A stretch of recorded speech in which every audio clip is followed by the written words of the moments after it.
Hello. Good crowd. Good turnout. So reactive view models, simplified. If you're not familiar with reactive view models, it's because it could mean a lot of different things. But what I mean by reactive view models is the system that we developed when we were working at Kickstarter. And this was a means of just encapsulating all of the logic in our application into these little reactive bundles. It worked really well. We got very testable code. It documented just all of the things that could happen on a single screen. And it's a process that we're so proud of that we worked to open source the application. And so a couple years ago, we open sourced the Kickstarter code base, and people could start reading and exploring the code. And we got a lot of feedback, some very positive, some very overwhelmed, because what goes into these reactive view models is not what you typically see in a code base. So I'm going to do something about that, because the overwhelmingness is something that we were even aware of on the team, but we didn't have time to necessarily explore ways to simplify just what these view models were. And over the past year or so, Brandon and I were able to finally kind of explore some of these ideas and figure out how to just simplify things a lot. So I'm going to simplify a screen in the Kickstarter app. This is code that I pulled down yesterday, so it should be pretty up to date. And the screen that I'm going to be simplifying is the sign-up screen. Is the size of the font good for everyone, or should I pump it up?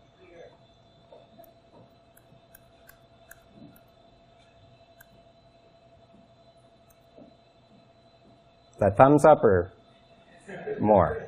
OK. All right, so I want to start by just looking at the view controller, because I think this is where it becomes very apparent how powerful this idea is. All of the view controllers work the same way in the Kickstarter app. We have a single reference to this view model. We have a bunch of outlets for just different elements that are on the screen. And after just doing some very basic bindings, we don't actually have any logic. Everything is delegating to this view model. So we take the view model outputs, and we just bind them to text fields and switches. And all the inputs get fed in from these functions. We just feed them into the view model. And so we really just have all these logicless view controllers. The view controllers are just responsible for styling and hooking things up to the view model. So that's really it. The view controllers are all very lean.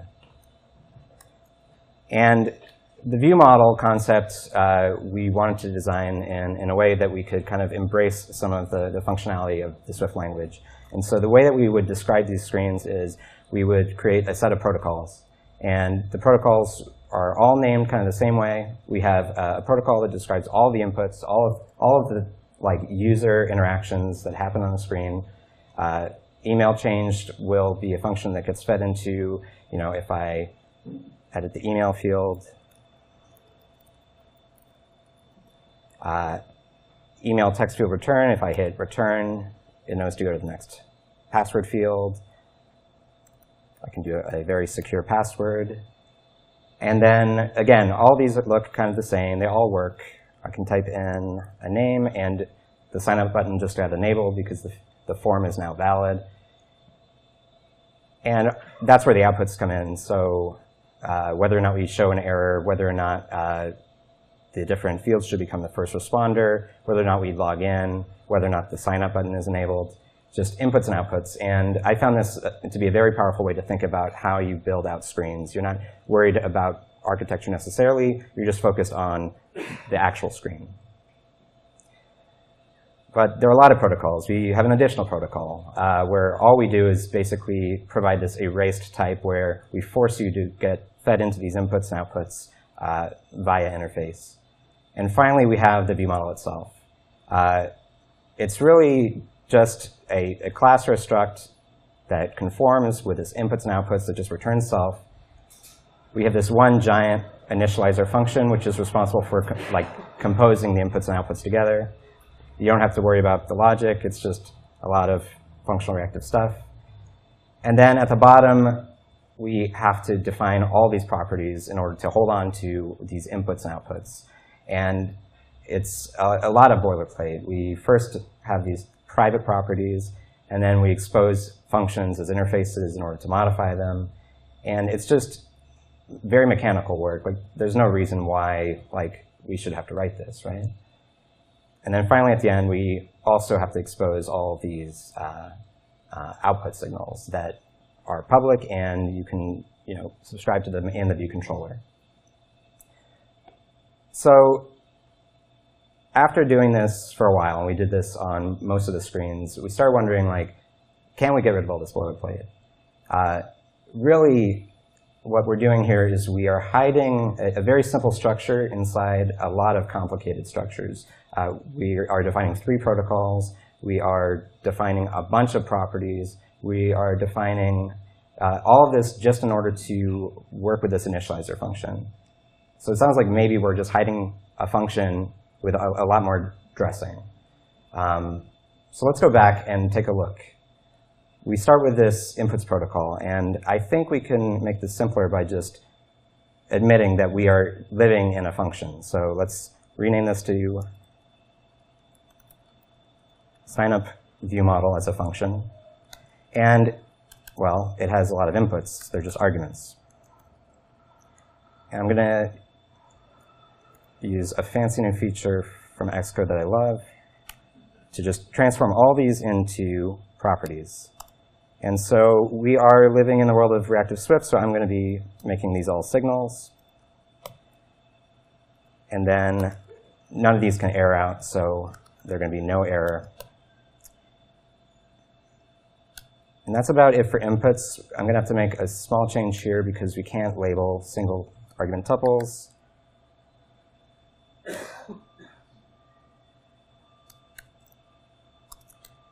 And then what does this function return? Well, we just need to return a tuple of outputs. So I'm just going to copy all of these lines, paste them here, and with the magic of Xcode 10, we're going to do basically the same thing, where these are now labeled outputs, and I just have to get rid of the parts at the end. And now this is a valid function signature. We just need to define it.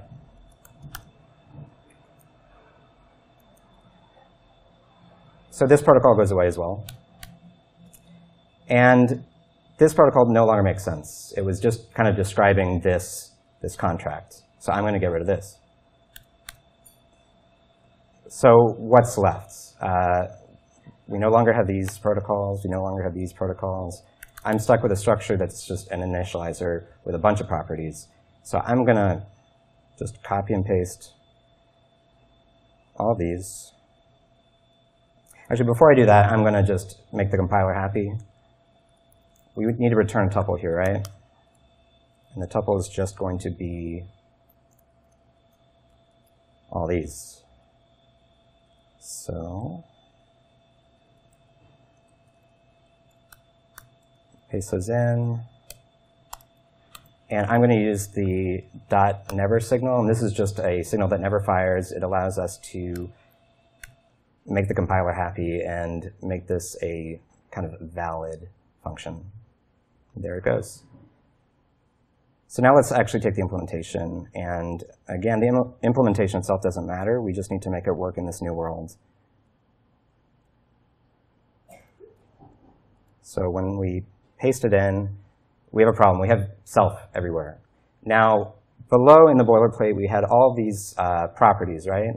And these properties map directly to these inputs. So I think what I can do is just do a find and replace, where if I have property.signal, because these are all just signals, I can just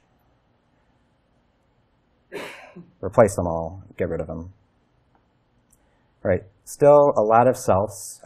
We have a lot of selfs where we're just assigning things. And these are all outputs, right? Show error shows up down here. So a lot of this is just going to be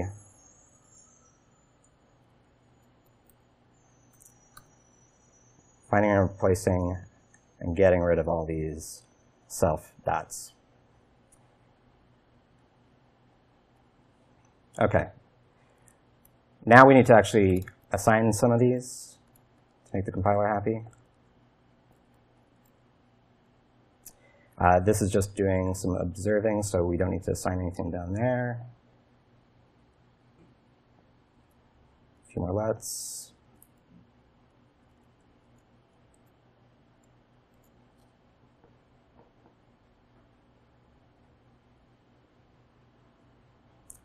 Might be it. Let's see if it builds. Oh, okay. So one of the things about mutable properties is you need to have an initial value. So some of these things we're exposing before we had to kind of like unwrap any nil values. That logic goes away. We don't have to worry about that.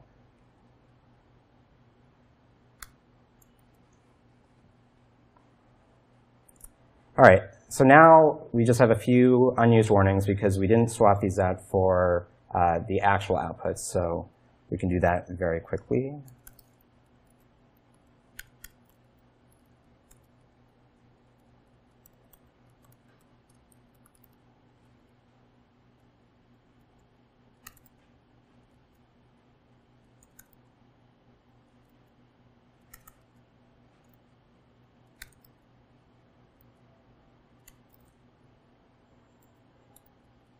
One more. And now we get to get rid of all of this boilerplate. This is stuff that we had to write in all of our view models before. It just kind of disappears.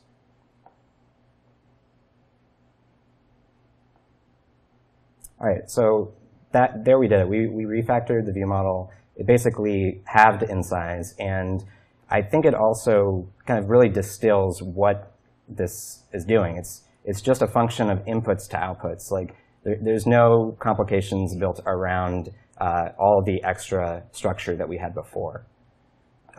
So now that we have this function, what do we do with it? Well, we can go back to that view controller. And where we were using this view model before, well, we just don't need to do that anymore. This is another view model. Didn't touch, so we're going to leave it alone. But how do we start hooking things up? Well, we were doing this in the bind view model function before. And we are just reaching into this view model all over the place. Well, instead, what I'm going to do is I'm going to call this new view model function, and need to make sure it's public.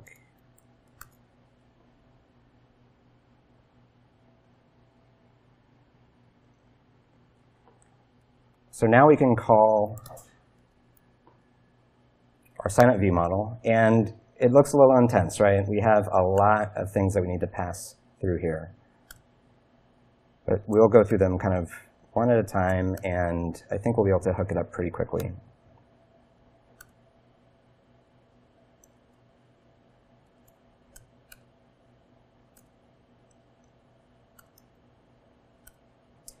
OK, so email changed. The first thing that we can do here is we can pass in our email text fields, reactive, continuous text values.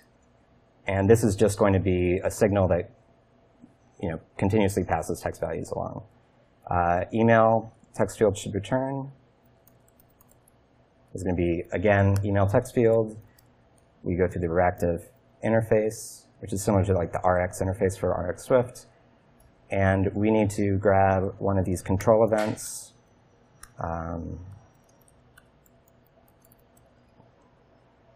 And it is the editing did end on exit.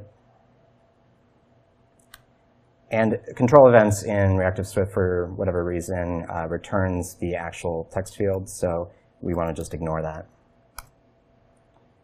Environment logged in, I'm not sure what I'm going to do with that yet.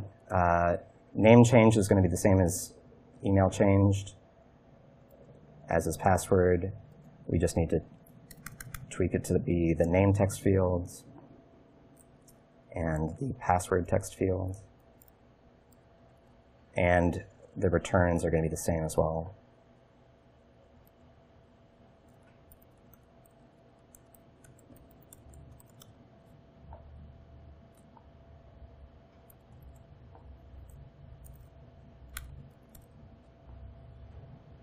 OK, almost done. We have our sign up button.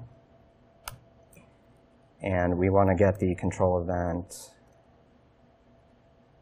or off of the reactive subset. Touch up inside. View load, not sure what I'm going to do about it yet. Weekly newsletter changed is just this switch. So I can grab the newsletter switch, go into reactive land, and I'm going to grab those is on values. So the last things that we have are these things that we kind of control that aren't directly bound to UI. And previously in the view model, we were using mutable properties. Now, I think it's just the responsibility of the sign-up view controller to hang on to those mutable properties. So I can have a environment logged in property, which is just a mutable property of void. And we can do the same for viewed load.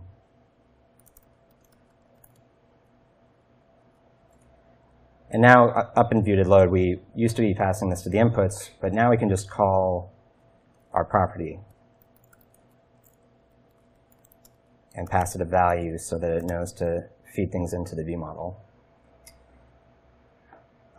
Environment logged in is now going to be that environment logged in property turned into a signal. And viewed load is going to be that viewed load property turned into a signal.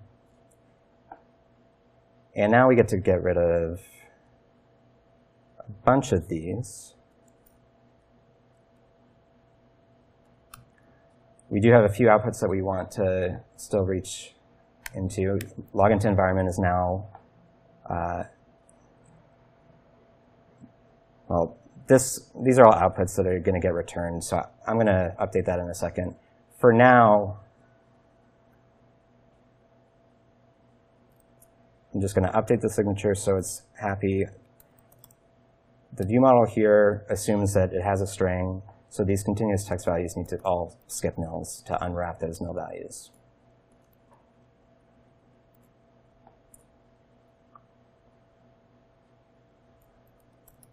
And ignore the sign up button values as well. OK, everything's green, which means this sign up view model is at least getting called correctly. It's a lot to take in, but it at least kind of describes in one place what all of these inputs are. Of course, the outputs are not getting assigned, so we need to destructure the results of this. And I'm just going to grab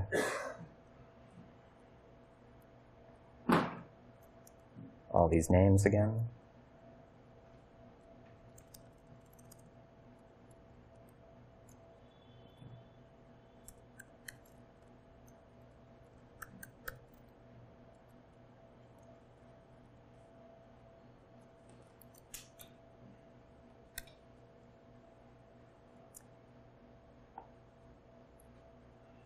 All right.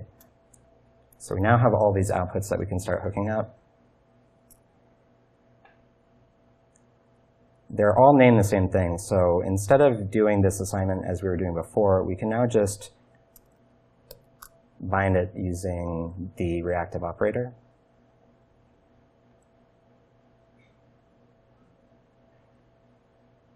Become first responder.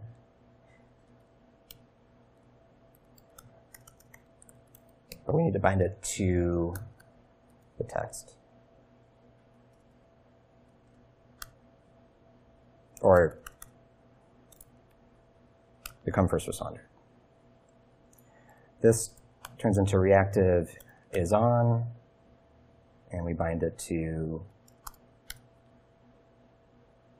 the set weekly newsletter state.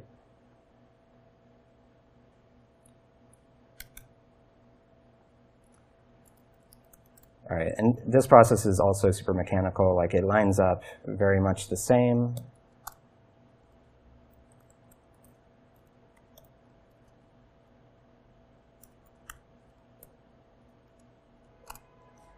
This is now a direct output that we can observe, as is this, as is this. Just deleting a lot of code. This we're not going to touch. And then we no longer have the view model. We are binding all these inputs directly, so we get to delete all this code.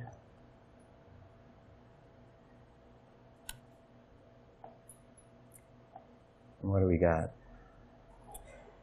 This is no longer a view model input. We are going to call the environment logged in property, and we're going to set its value.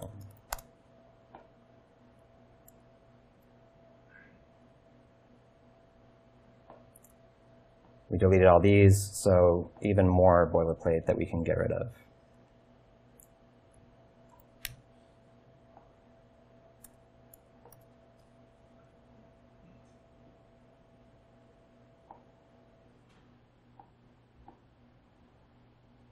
Let's see if it builds.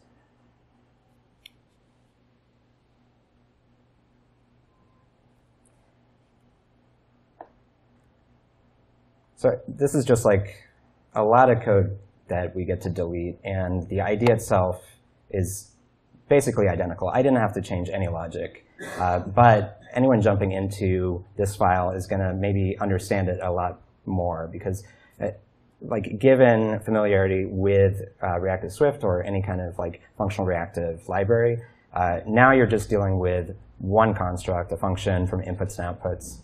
I think I should be able to build the application now and make sure that everything still works.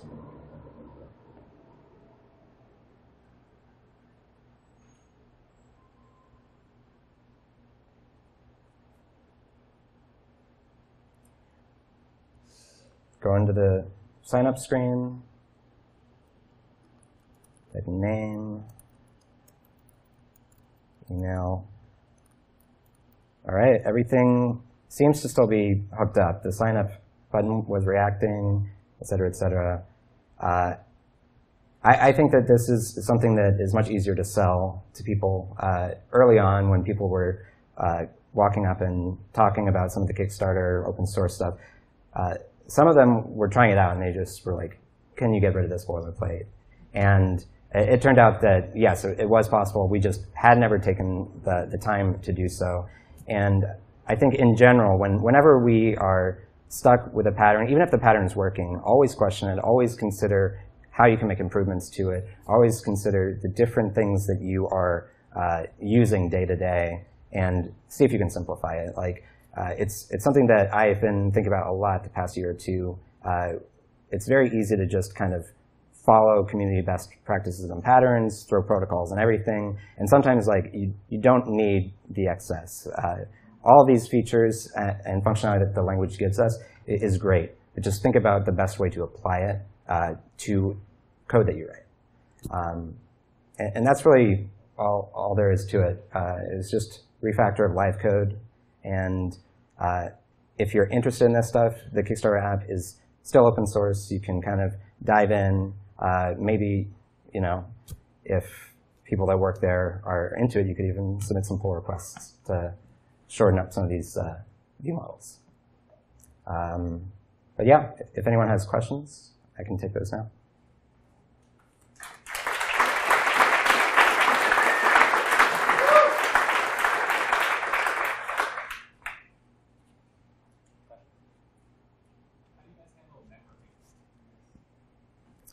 The question was, how do we handle networking?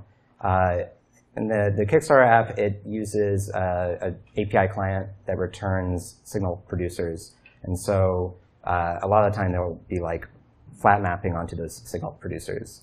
And those signal producers can all be mocked out in, you know, both in the open source repo, but also during tests.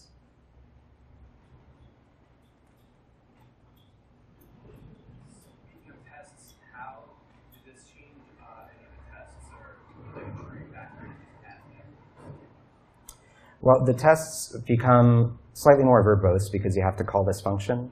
But once it's set up, you get a few benefits. In fact, one thing I noticed when I was doing this refactor is that using this tuple destructuring, you know whether you're using an output or not.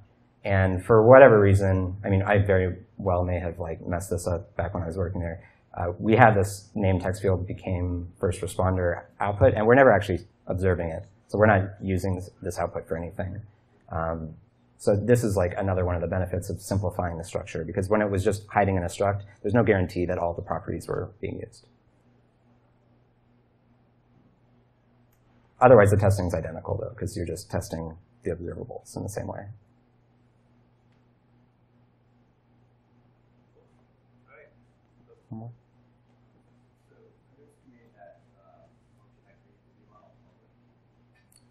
I'm sorry, what was that? Yeah, yeah. Yeah, so all the view models are in their own framework. It's in a framework that doesn't have like any necessary knowledge of UIKit.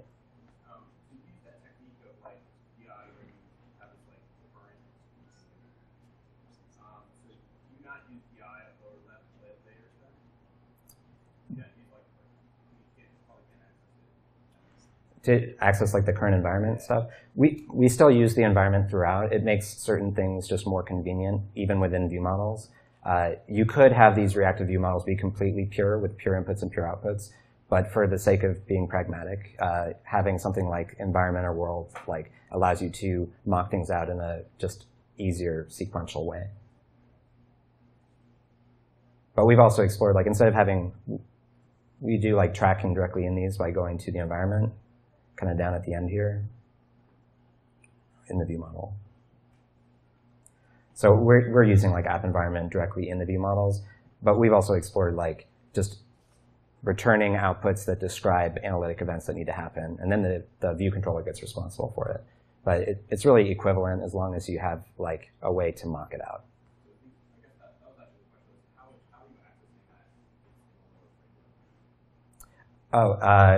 This framework is the library framework. So it includes the view models, but it also includes that. Yeah.